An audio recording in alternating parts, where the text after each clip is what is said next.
Bueno, 8 de la mañana, 34 minutos. Nos vamos a ir al país vecino de Chile, porque allí la situación sanitaria estaría al borde del colapso. Lo vamos a hablar con nuestro colega. Y obviamente Latinoamérica no está exenta, ninguno de los países de la región, de esta segunda ola. Eduardo Díaz es periodista allí en Chile y nos va a contar un poco al respecto. Eduardo, buen día, ¿cómo estás?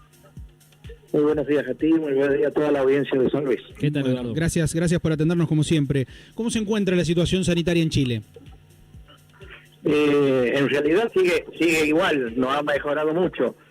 Sí ha bajado considerablemente los casos en los últimos días de coronavirus, pero la situación sigue siendo complicada teniendo en cuenta que, de acuerdo a unas manifestaciones de una conocida actriz y conductora radial de Chile, que obtuvo por segunda vez el COVID, esto ha dado que se ha confirmado que más de 600 casos en todo Chile ya existen con segunda vez de contagio, más allá de la cantidad de vacunas que se han ido inoculando, y que es importante decirlo que hay más de 7 millones de personas en Chile que están vacunados con la segunda dosis y que aparentemente no es suficiente para que uno se contagie de este virus. Eduardo, para poner en contexto y también actualizar un poco la información que ocurre semana a semana en Chile, ¿cuántos habitantes tiene Chile? ¿Qué porcentaje se ha vacunado? ¿Y actualmente en qué fase están? ¿Y qué restricciones están tan actuales allí en el país? Bien. La cantidad de habitantes ronda entre 18 millones de personas en todo Chile. Sí. Con respecto al porcentaje, bueno, 7 millones de personas han sido inoculadas, es un porcentaje bastante alto, debería andar cerca del 40% sí, aproximadamente, un poquito menos, sí, 35%. Claro. En este sentido, más de la mitad de los 7 millones tienen la segunda dosis. La segunda dosis. Con respecto a cómo estamos en Santiago, todavía llevamos ya la tercera semana de cuarentena total, pero eso no hace a que haya bajado la cantidad de contagios. En todo el país hay más de 40.000 activos, 40.000 personas contagiadas activas, y eso preocupa porque la movilidad, más allá de la cuarentena total, sigue siendo bastante alta con respecto a lo que vivimos hace un año atrás, cuando también estuvimos toda la región metropolitana con cuarentena. Bueno, Eduardo, pero ahora, claro, hay un tema, ¿no? Porque es verdad, miren ustedes lo que podemos ver que pasa muy cerca de nuestro país, a horas o días de que se puedan llegar a conocer nuevas medidas aquí en la Argentina. Eduardo, lo que nos estás contando es muy interesante. La cuarentena total no es igual a la cuarentena total del año pasado. Me imagino que la gente, al tener más información, por ahí hace caso más omisos a algunas restricciones, ¿o no? La cuarentena total es más exigente en la que estamos viviendo con respecto a la del año pasado. Lo que sí que la gente prácticamente no en gran número, no digo todos, pero en gran número, descree, más allá de que estemos viendo los números a diario, que son muchos, que ha llegado a casi más de 9.000 casos en un día, y todas estas cuestiones, más y la vacunación, pero hay mucha gente que hace caso omiso. Claro. Yo ayer me tocó ir a la feria y te garantizo que más del 20% de la gente que estaba en la feria no había solicitado el permiso. Nosotros acá tenemos 2 permisos semanales para salir a hacer las compras indispensables. Uno durante el lunes a viernes y uno para sábado y domingo. Pero lamentablemente tengo que decirlo con mucho dolor que la gente hace caso omiso, sale lo mismo, y es imposible controlar a todo el mundo porque no se puede tener un personal de las Fuerzas Armadas o un carabinero o un PDI al lado de cada uno de que no tomamos conciencia. Claro. ¿En estas actividades son en las principales que notás el poco acatamiento de las personas o hay otras actividades que también la gente no está acatando la medida? Y ha habido mucha confusión. Por parte del Estado se da la información de cómo y quiénes son los que pueden tener los permisos colectivos para poder seguir trabajando, que son las empresas de insumos básicos, salud y algunas otras. Pero ¿qué pasa? Que al tener un sistema electrónico, muchas empresas cambian su rol. El rol es la actividad que uno desempeña, y en menos de 2 minutos la empresa pasa a ser de una, por decir, una fábrica de zapatos a una distribuidora de alimentos no perecederos o perecederos. Claro, claro, claro. Y respecto a la proyección, ¿qué se espera en Chile para los próximos días, próximas semanas? Porque si están en un colapso en estos días, me imagino que también hay una expectativa porque empiecen a bajar de esta ola y en este sentido que empiecen a flexibilizar aún más las medidas, más allá que se respeten o no. Acá está el contradecido, porque las autoridades nacionales están manifestando que en estos días, o de acá a fin de mes, podría estar el pic máximo de esta ola.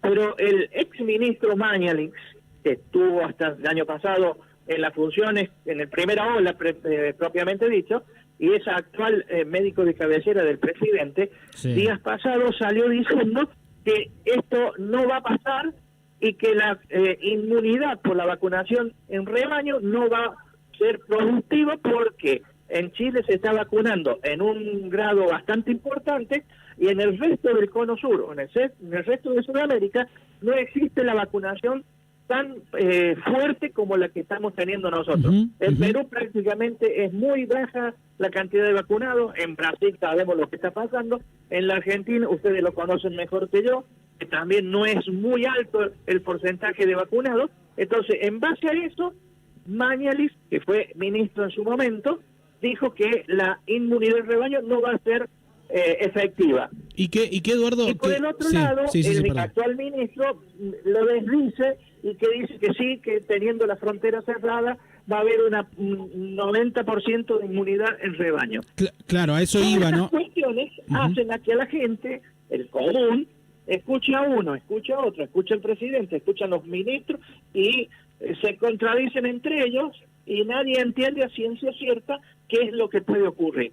Lo que yo veo, de acuerdo a mi modesto entender, que es casi cero de medicina, esto no va a parar mientras tanto no se pueda controlar en todas las actividades que se están generando en estos momentos, porque es mucho el movimiento de gente que hay en la ciudad.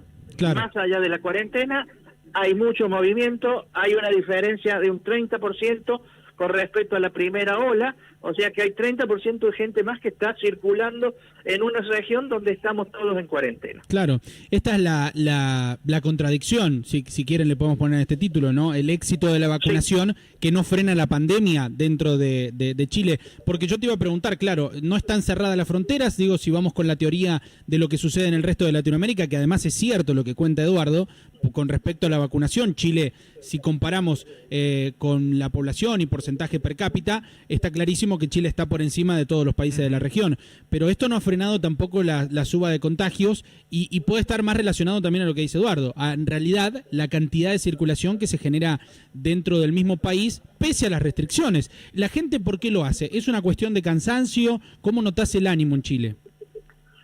Acá hay dos cuestiones. Primero, el cansancio psicológico por estar encerrado.